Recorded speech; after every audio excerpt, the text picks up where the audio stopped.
Hello everybody, this is English for You. And today I'll have my Fazekas students doubled in size. How many I can see? 1, 2, 3, 4, 5, 8 students. Can you see me? Yes. How are you doing, guys? Fine. Fantastic, thank you very much. And today's special guest is Carolyn Graham from the United States. Carolyn is an English teacher, a jazz singer, and an author of these jazz chants books. I'm holding up her latest. It's called Jazz Chants Old and New. Carolyn, a very warm welcome to the studio. Thank you, Victor. It's really nice to be here. My first question is, what are you first and foremost? An English teacher, a jazz singer, or an author? All three, Victor. All three. Right, and what is the idea behind jazz chants? The idea behind the jazz chants is to connect the rhythm of the spoken American English with the rhythms of American jazz. So that was the idea, and how did it come about? Well, it came about because I was teaching at New York University. I had a class very much like you. But at night, I had a totally different life. I was working in the piano bars as a piano player singer, playing very old-time jazz, which has a real strong 1, 2, 3, 4 beat. If I could just show you a little bit of what I'm talking about. I was playing this very old music and working with my students in the day. What I noticed was 2, 3, 4, 1, 2, 3, 4. Hi, how are you? Fine, how are you? I noticed the rhythm of the music I was playing in the language. So when I heard people talking, I heard that same strong 1, 2, 3, 4 beat. And it seemed to be everywhere. Thank you very much. And I think that we all know your jazz chants. They are very, very popular in Hungary and all over the world. And what I have in mind is this question. Is it possible to teach vocabulary with the help of jazz chants? Oh, definitely. Okay. Is it possible to teach grammar? Yes, absolutely. How about American culture? Yes, American culture too. Functions like apologizing. Yes. Okay, we're going to check on this. We are. So do you mind if I join my group? Please. And you're going to take over. Please. You're going to be the teacher, and I'm going to be one of your students. Yes. Not the best one, I promise. Okay? Okay. Well, there'll be a test, Victor. Okay, There'll be a test. Over to you, Carolyn. Okay, thank you so much. Thank you. It's really nice to see you all. And what I think would be fun to do is to start with something called the pizza pie chant. So for this pizza chant, first let's practice a little bit, and then we're going to call on the music. We're going to be using our CD1 number 18. Now that's a real strong boogie woogie that we're going to use, 1930s boogie woogie. And you'll hear that strong 1, 2, 3, 4 beat that I'm talking about. And on top of it, we're going to come in with pizza, pizza, pizza pie. He likes pizzas, so do I. He likes pizzas, so do I. Pizza, pizza, pizza pie. He likes pizza, so do I. Pizza with tomatoes, ham and cheese. I'd like a slice of pizza, please. Pizza with tomatoes, ham and cheese. I'd like a slice of pizza, please. Pizza with mushroom sausage, too. I'd like a large one. How about you? Pizza, pizza, pizza pie. He likes pizza, so do I. Now that sounds so good from you. Let's try it with the music. If we could have that music start, you're going to hear this wonderful piano player called Albert Amons. He was one of the great jazz masters of the 30s. You'll hear him playing that boogie woogie in just a minute. And then on top of that, we're going to come in with the language. Okay. 1, 2, 3, 4. See, it's a real strong 1, 2, 3, 4 beat. 1, 2, 3, 4. And now we're going to come in with our language. Pizza, pizza, pizza pie. He likes pizza, so do I. Pizza, pizza, pizza pie. He likes pizza, so do I. Pizza with tomatoes, ham and cheese. Pizza with tomatoes, ham and cheese. Pizza with tomatoes, ham and cheese. I'd like a slice of pizza, please. I'd like a slice of pizza, please. I'd like a slice of pizza, please. Pizza with tomatoes, ham and cheese. Pizza with tomatoes, ham and cheese. Pizza with tomatoes, ham and cheese. Boom, boom. I like a slice of pizza, please. Very good, very good. 2, 3, 4. Pizza, pizza, pizza pie. Pizza, pizza, pizza pie. He likes pizza, so do I. Very nice, that's beautiful. Okay, thank you very much. Now I'm going to show you a chant, and this is a particular favorite of mine because it was based on something that happened in my life. In fact, that's where I got the material. It was by listening to what people were saying. And when I first started working, I was just hearing it everywhere. Things like, hi, how are you? Fine, how are you? If you go to the airport, you hear, have a wonderful trip. Don't forget to call me when you get back, this kind of thing. I was writing all these down, bringing them to my class, and just tapping on the desk to give the rhythm, you see, and we were practicing like that. Now, everything started to sound like a jazz chant, as you can imagine. I was in New York. I was hearing it everywhere. And I came home one day, and something happened at home, and my husband said, I told you not to do it, and you did it again. I said, it's perfect. It's a wonderful past tense irregular jazz chant. Now I want to show you how we can play with that wonderful material. I told you not to do it, and you did it again. I told you not to do it, and you did it again. I told you not to do it, and you did it again. I told you not to do it, and you did it again. And now what we're going to do is play a little bit with that. I'm going to have the first group just take the first section. You did it again. Clap, clap. You did it again. You did it again, and keep going. You did it again, keep going. I told you not to do it. I told you not to do it. I told you not to do it. I told you not to do it. Over here. I told you not to do it, and you did it again. I told you not to do it, and you did it again. It's perfect. That's wonderful. Now, we're going to put this to a marvelous piece by Jelly Roll Morton called The Wolverine Blues. This is CD 1/6. Jelly Roll Morton always considered that he was the man who invented jazz, and he always spoke of himself as being the first to discover jazz. He was a great piano player, a great old-time piano player. And here's that nice 1, 2, 3, 4, 1. Now let's start like a little slow. I told you not to do it. I told you not to do it. I told you not to do it. But you did it again. You did it again. I told you not to do it. I told you not to do it. I told you not to do it. But you did it again. You did it again. I told you not to do it. I told you not to do it. I told you not to do it. But you did it again. You did it again.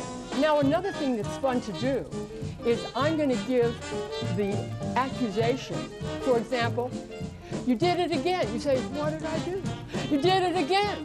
What did I do? You did it again. What did I do? You did it again. What did I do? I told you not to do it, and you did it again. You broke it. What did I break? You broke it. What did I break? You broke it. What did I break? You broke it. What did I break? You took it. What did I take? You took it. What did I take? You lost it. What did I lose? I told you not to do it, and you did it again. You did it again. What did I do? You did it again. What did I do? He broke it. He broke it. What did he break? He took it. What did he take? He lost it. What did you lose? I told him not to do it, and he did it again. 1, 2, 3, 4. Great. Thank you very much. Great. Now, the next one we're going to do is also something I'm very fond of. I'm from New York City, and there are two subjects that are of great interest to New Yorkers. I don't know about Budapest, but in New York, time and money have a lot of interest. So I have a chant we're going to do now about money. What we're going to do is really have a little chant about American coins. We're going to talk about the penny, which is the smallest thing, the cent, the penny. Could you show it, Yes, Carolyn, on the projector? Which yes. one is Which one is the penny? Yes. I can see very well myself. Can you see I think it? this one is the penny. No, that's for cent. A cent, but you can call it penny, right? In the States, you call it penny, can't you? We would call penny the 1 cent. This one, this is it. I suppose so, yes. This is So it. we have the penny, we have the nickel, which is 5 pennies. We have the dime, which is the smallest one. Here we go. This is the dime. And that's 10 pennies or 10 cents. And we have the quarter, which is 25 pennies or 25 cents. So basically, we're talking about pennies, nickels, dimes, and dollars. Pennies, nickels, dimes, and dollars. Pennies, nickels, dimes, and dollars. And then this is going to be a little quiz. How many nickels in a dime?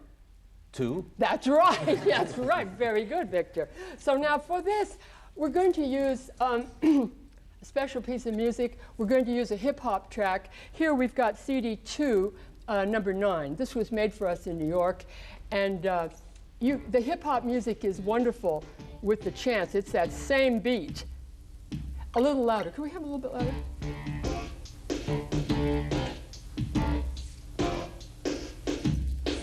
One, 2, 3, 4. See, it's the same beat.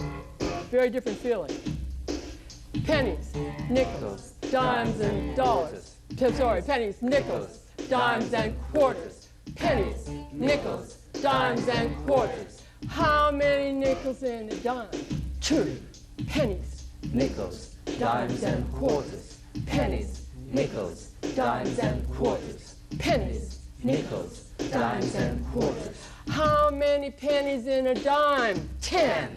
Pennies, nickels, dimes, and quarters. Pennies, nickels, dimes, and quarters. Pennies, nickels, dimes, and quarters. How many nickels in a dime? 2. Pennies, nickels, dimes, and quarters. Pennies, nickels, dimes, and quarters. Pennies, nickels, dimes, and quarters. How many pennies in a dime? 10. Very good. Terrific. Okay, very nice. Thank you. Thank you very much. Carolyn, yes. if I may come in here. Yes. Where can you use these coins? I mean, can you use them in payphones, parking meters, You know, vending machines? of course, Where? things are disappearing very quickly. You use pennies really for change. You know, when you need something will cost $1.57, and you need your 2 pennies. But these days, you hardly use pennies anymore. You know, it's just, we still have them, and they're in circulation. You don't use them in a phone booth. In a phone booth, you need a quarter to start it, you know.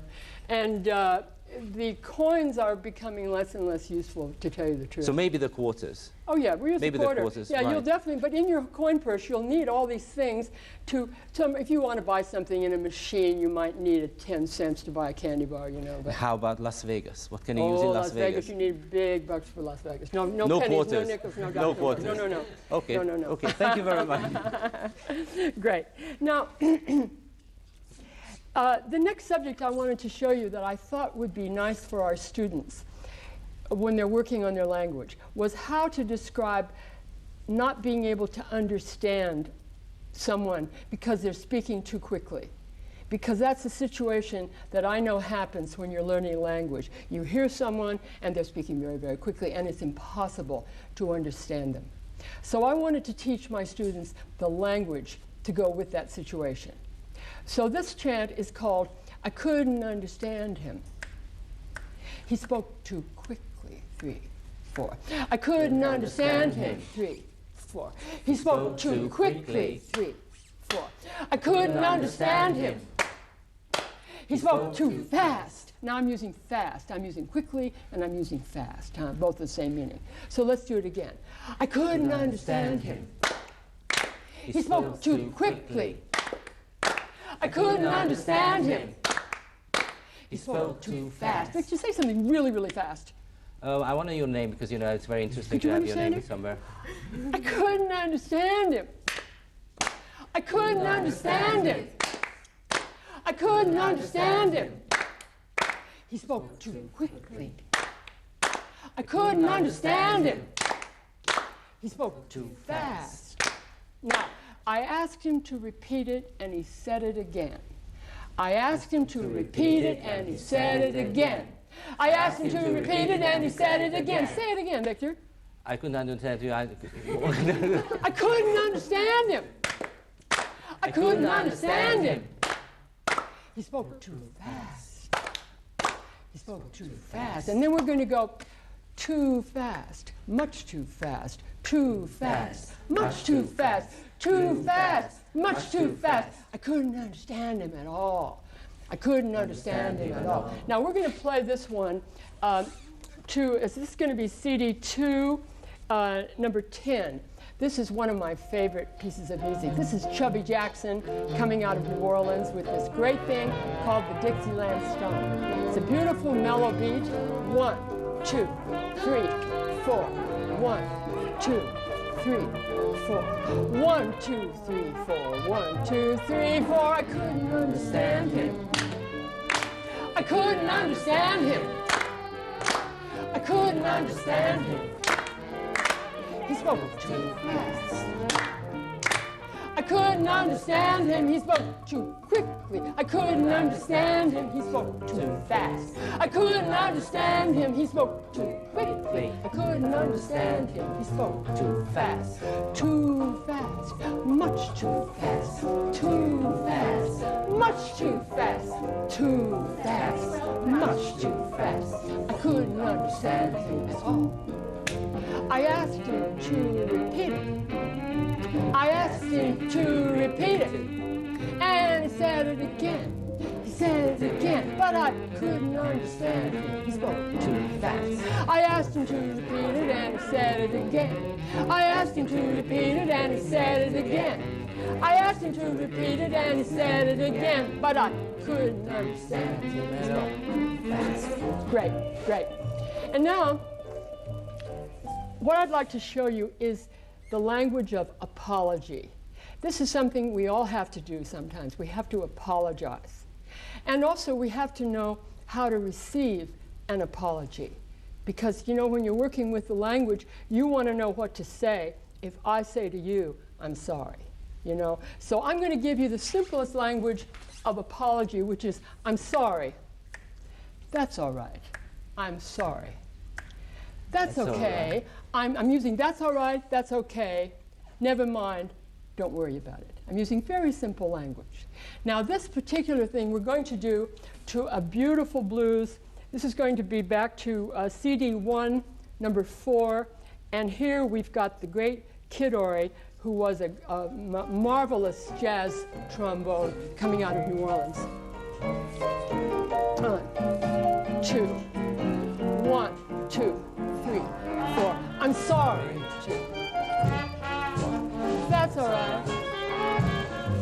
I'm sorry. 2, 3, 4. That's okay. 3, 4. I'm really sorry. 3, 4.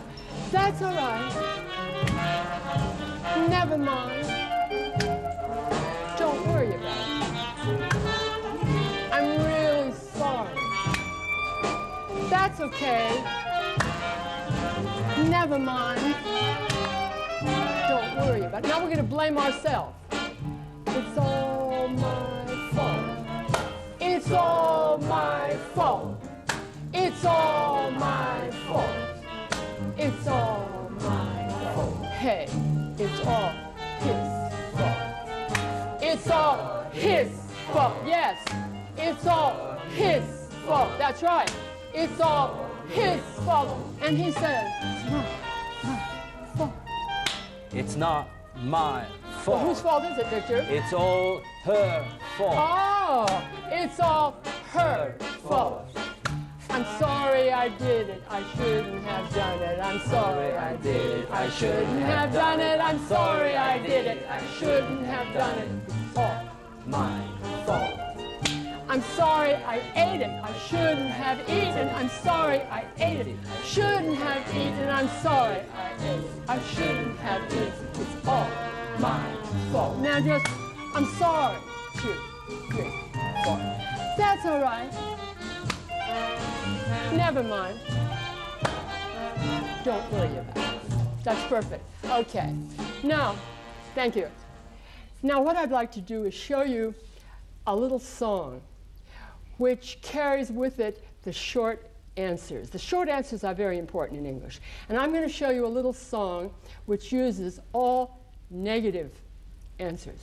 So you can join in with me on those answers. This is a love song that Elvis used to sing, and it's called Are You Lonesome Tonight? And we're going to do that together. I'll show you how it goes.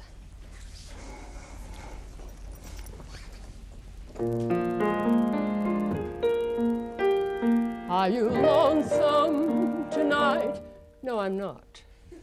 Do you miss me tonight? No, I don't. Are you sorry we drifted apart? No, I'm not. Does your memory stray? No, it doesn't. To that bright summer's day when I kissed you and called you sweetheart. I don't remember you ever kissing me. The chairs in the parlor look lonesome and bare. No, they don't. Do you gaze out your doorstep and picture me there? No, I don't. Is your heart filled with pain? No, it's not. Shall I come back again? Good God, no. Tell me, dear, are you lonesome tonight? No. Thank you very much. And now for our last thing, I'd love to do a song with all of you.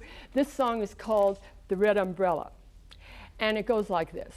I bought a red umbrella, but I left it on the train. I lost my red umbrella. Now I think it's going to rain. I think it's going to rain today. I'm sure it's going to rain.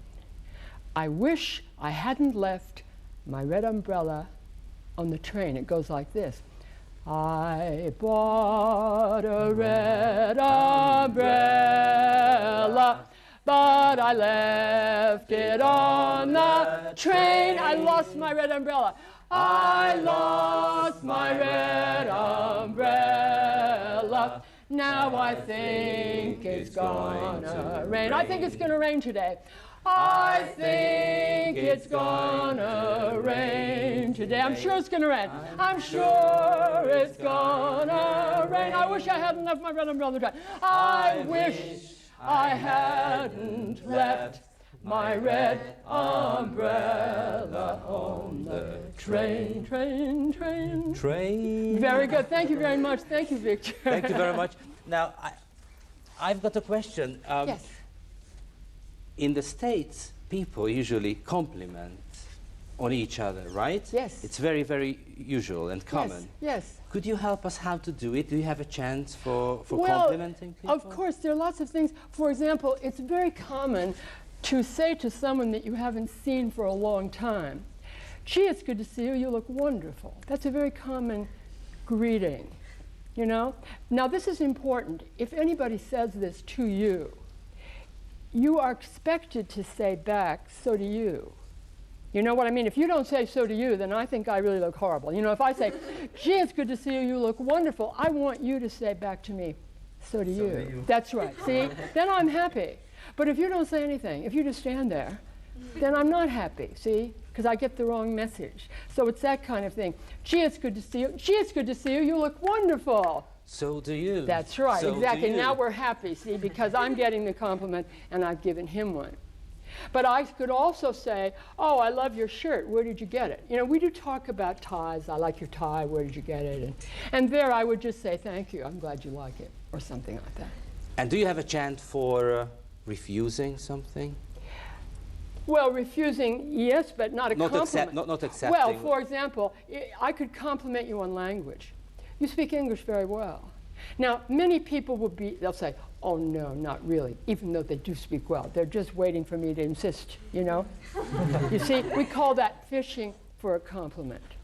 So I say to all of you, you speak English very well, and you say to me, oh, no, not really. Let's hear that. Oh, no, not really. Oh, no, not really. And then I say, yes, you do, you really do. Yes, you do, you really do. Yes, you do, you really do. Yes, you do, you really do. Carolyn, we have a special surprise for you. Oh. And also, I think I've learned a lot of things today. And I've learned that you are leaving on Monday. Is that Yes. true? Yes. I have this little chant in mind. Have a wonderful trip. Have a wonderful trip. Don't forget to call me when you get back. Oh, Have thank a you. wonderful trip. Have a wonderful trip. Don't forget to call me when you get back. Oh, that's Have so a wonderful nice. trip. Have a wonderful trip. Don't forget to call me when you get back. And then I would say, don't worry, I won't. 3, 4, don't worry, I won't. Means I won't forget to call you. Thank you so much. Thank you very much. Oh, Thanks what again. a lovely surprise. You don't mind Thank my you. kissing No. Okay, thanks a lot. Thank you very much. I love your class. What about my students? I love them. I wish they were with me. I wish they were my students. You're just. They are my students. I know. What I was hoping that they would follow me to New York, but it's really a pleasure to work with you, and I appreciate having this chance to meet you. And when you to come chat back, with you. let's promise that we are going to do a couple Oh, of I more would love shows that. together. I would love that. Yes, with great pleasure. I would really enjoy Right. that. That would be wonderful. Thank you. Right. Is it the first time you've been in Hungary? No, but it's the first time I've been on TV in Hungary. Oh, that's nice. That's really nice. And just one more question. Do you think that Hungarian audience is a little bit different of other audiences? I adore Hungarian audiences. I mean, they are so responsive to music. I went to the opera the other night. I love opera, and this opera here in Budapest is spectacular. But I've never seen such an audience. I've never seen an audience so happy, so thrilled with what they heard, which was gorgeous, of course. But it was just that they're very passionate people who express that pleasure in such a nice way. Thank I you was very much. impressed. Thanks a lot. So we are music lovers. Carolyn, Yeah. thanks again. And, Thank and you. see you soon. Yes, thank Bye-bye. you very much. Thank you.